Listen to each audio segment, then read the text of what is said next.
When you visit people, anybody, whether the person is a friend or a family member, there are two major things that you must do. Number one, you must communicate your schedule. This is not negotiable. If you want to visit someone, whether you have a business around there, whether you want to come around for a short stay, whatever purpose, you must tell the person ahead, okay, I'm going to be staying for 1 week. I'm going to be staying for a month. I'm going to be staying for 2 days. It is not asking too much. And there are some people that will not ask you. They just expect you to do the needful. They just expect you to know what to do. Secondly, you must make yourself useful.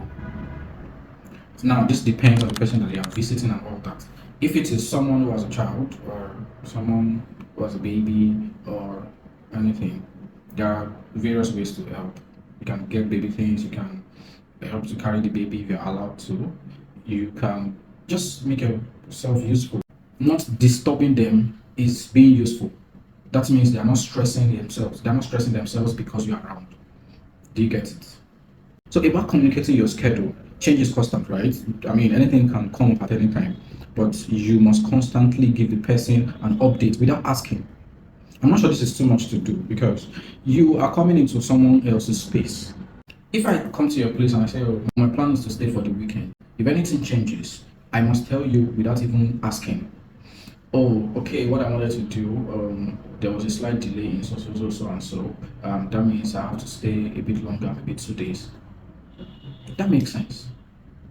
Or just visiting someone and staying forever and expecting the person to cope. You expect the person to understand without communicating to the person. That is not good. Situation can happen, life can happen, and what you did not plan can happen. That's just life.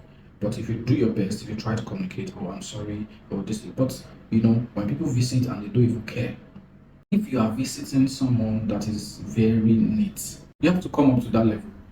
If you are not neat before, you have to do something about it. Someone has his or her house organized and all that, and then you come into that space and you're just you just throw your clothes anywhere you do, just because you are familiar with that person, and maybe because the person is an understandable person, and then this happens to friends, this happens to extended families, this happens to family members because oh, we are not strangers now, and because of familiarity, you don't do what you're supposed to do. That is why if you ask some people, they will prefer to host a stranger than to host a known face or a family member or a friend.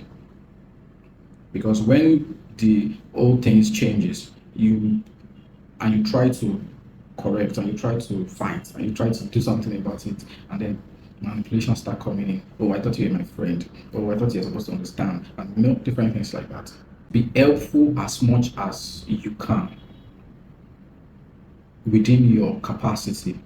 You must always read the room. You must always read the room. You visit someone, maybe they are a couple and they are having a tough time. That is not when you now sit there and be looking at drama happening. Just go to your room or go to wherever, or if you can take fresh air outside. Just read the room, right? These are just basic things that I think people need to know. I'll see you in my next video.